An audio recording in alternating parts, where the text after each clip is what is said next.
নমস্কার। আশা করি আপনারা সকলে খুব ভালো আছেন। আজ আপনাদের সাথে একটা মন্দিরের ব্লগ শেয়ার করে নিচ্ছি।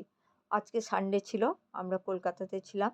তাই ভাবলাম আজকে কোথাও একটু বিকেলে বেড়াতে যাবো। কিন্তু সারাদিনের কাজকর্ম, সারা সপ্তাহের কাজকর্ম আর সবকিছু মিলিয়ে আমাদের বেশ খানিকটা খেতে দেরি হয়ে গেছিল। আমরা ৩টের পরে প্রায় বেরিয়েছিলাম। আমরা যেখানে থাকি সেখান থেকে মন্দিরটা ০.৫ ঘন্টার পথ। আমরা ১ম এ ৪ জনে বেরিয়ে পড়লাম। আমাদের বাসস্ট্যান্ডের কাছেই যেহেতু বাড়িটা ছিল, সেইজন্য আমাদের দেরি হয়নি। আমরা সঙ্গে, সঙ্গে বাস পেয়ে গেছিলাম এবং ওখান থেকে ৩০ মিনিটের মধ্যে আমরা পৌঁছে যাই। মন্দিরটা ছিল পৈলানের স্বামীনারায়ণ মন্দির। মন্দিরটি হচ্ছে পৈলানে। এটা রাস্তার ওপরেই, দেখতেই পাচ্ছেন মন্দিরটা কি সুন্দর। এত সুন্দর মন্দির আমি এর আগে কোনোদিন দেখিনি। আমার মেয়ে এর আগে একদিন এসেছিল, মেয়ের মুখে শুনেছিলাম। কিন্তু আসার ইচ্ছে থাকলেও সময় করে উঠতে পারছিলাম না।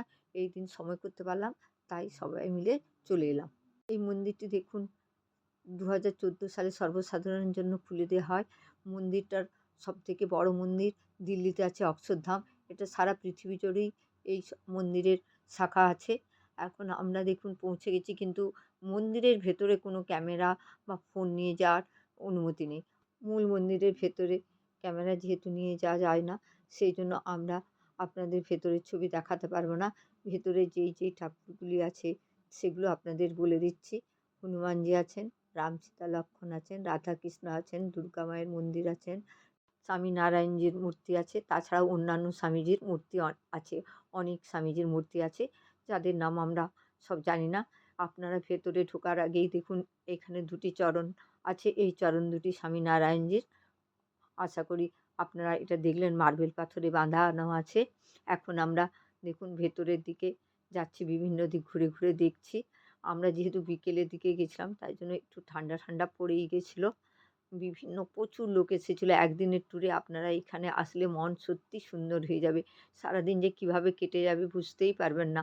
এখানে হাওড়া থেকেও আসা যায়, শিয়ালদা থেকে এবং ধর্মতলা থেকে।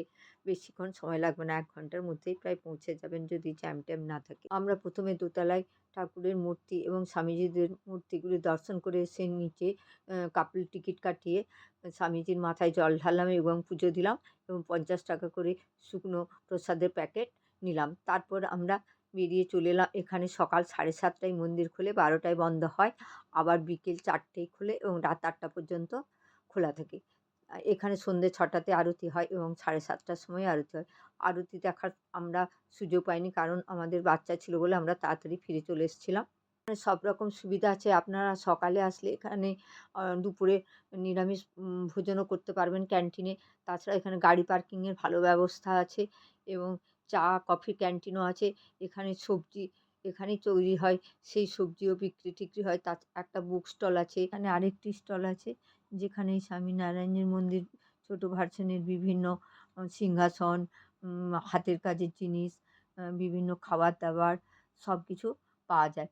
এখানে আপনারা দেখেই বুঝতে পারছেন এটা একটা বিশাল এরিয়া, পুরোটা মার্বেল পাথর দিয়ে তৈরি। পুরো এখানে আসলে মনে হবে যেন রাজস্থানে চলে এসেছি। রাজস্থানের ধাঁচে মন্দিরের সব কাজ দেখুন, দেখলেই আপনার নয়ন জুড়িয়ে যাবে। আমরা তো বেশ ভালোই ঘুরলাম চারদিকে। আমাদের ইচ্ছা আছে একদিন সকাল থেকে আসবো, এখানেই অন্নপ্রসাদ ভোগ গ্রহণ করব। তারপর সবকিছু দেখে সন্ধ্যেবেলায় আরতি দেখে তারপর বাড়ি যাব। আর সেইদিন আপনাদের সাথে পুরো ব্লগটা ভালো করে শেয়ার করব। আজকে আপনাদেরকে শুধু একটা আইডিয়া দিলাম। দেখুন আপনারাও আসবেন। আশা করি দেখে মন ভরে যাবে। স্টল থেকে বেরিয়ে আমরা কফি শপে গেলাম। কফি শপে কফি খেলাম এবং পপকর্ন নিলাম। তাই আশা করি আপনাদের এই ব্লগটা ভালোই লাগবে। প্লিজ লাইক, শেয়ার, কমেন্ট এবং সাবস্ক্রাইব করবেন। দেখা হবে পরের আরেকটি ব্লগ।